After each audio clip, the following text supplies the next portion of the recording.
ہم سب میلاد مصطفیٰ کانفرنس میں اس وقت موجود ہیں، جو 12 روزہ میلاد کانفرنس آپ کی مسجد جامع مسجد غوثیہ میں جس کا اہتمام کیا گیا، اس سب میں ہم حاضر ہیں۔ سرکار کی محفل میں آنے والا ہر مہمان ہی مہمان خصوصی ہوتا ہے، کیونکہ وہ خاص لوگ ہوتے ہیں جو چن کر سرکار کی میلاد کی محفل میں بلائے جاتے ہیں۔ لہذا آپ سب ہمارے مہمان خصوصی ہیں۔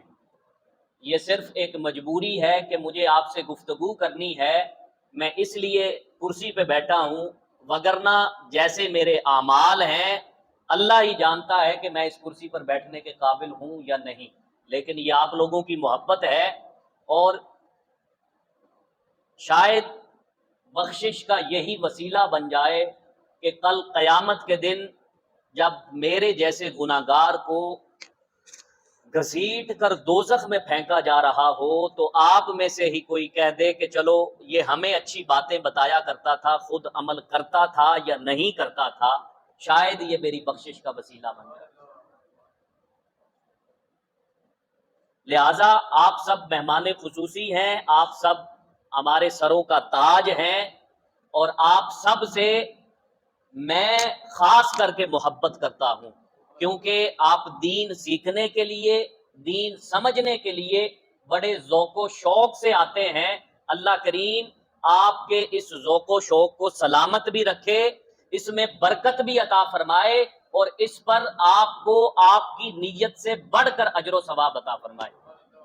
میں اپنی ابتدائی گفتگو کو زیادہ لمبا اس لیے بھی نہیں کرنا چاہتا کہ وقت پہلے ہی خاصا گزر چکا ہے، اور مجھے لگتا یہ ہے کہ آج کی گفتگو اور آج کا موضوع آج کے ٹائم میں شاید اس کو مکمل نہ کر پاؤں، تو ابھی بیٹھے بیٹھے یہ ذہن بنایا کہ آج کی گفتگو کا جو بقیہ حصہ بچے گا وہ کل جمعۃ المبارک پہ انشاءاللہ اس کو کور کر لیں گے۔ لہٰذا کل ہمارا موضوع، حضرت علامہ صاحب، کل ہمارا موضوع تھا برکات میلاد النبی صلی اللہ علیہ وآلہ وسلم۔ ہم نے اس پر جس قدر ہو سکا گفتگو کی اور عقیدہ آپ کو سمجھا دیا کہ عقیدہ کیا ہے۔ آج کا جو ہمارا موضوع ہے وہ ہے برکات وجود مصطفیٰ صلی اللہ علیہ وآلہ وسلم۔ کل میلاد النبی کی برکات بیان کی، آج ہمارا موضوع برکات وجود مصطفیٰ صلی اللہ علیہ وآلہ وسلم۔ تو بلا تاخیر میں اپنے موضوع کو شروع کرتا ہوں۔ حدیث پاک ہے، حضور علیہ الصلوۃ والسلام نے فرمایا کہ ایک زمانہ ایسا آئے گا کہ ایک لشکر جہاد کے لیے نکلے گا، اور اس لشکر والوں سے پوچھا جائے گا کیا تم میں کوئی ایسا شخص ہے جس نے حضور کی زیارت کی ہو؟ یعنی کوئی صحابی موجود ہے؟ تو جواب دیا جائے گا ہاں صحابی موجود ہے۔ حضور نے فرمایا اللہ رب العزت اس ایک صحابی کے بدلے اس پورے لشکر کو فتح عطا فرما دے۔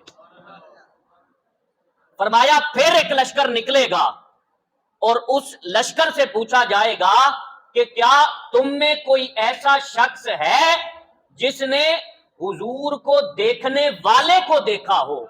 یعنی تابعی موجود ہے جس نے کسی صحابی کی زیارت کی ہو۔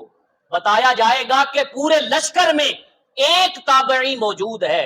حضور نے فرمایا اللہ رب العزت اس ایک تابعی کی برکت سے اس لشکر کو فتح عطا فرما دے گا۔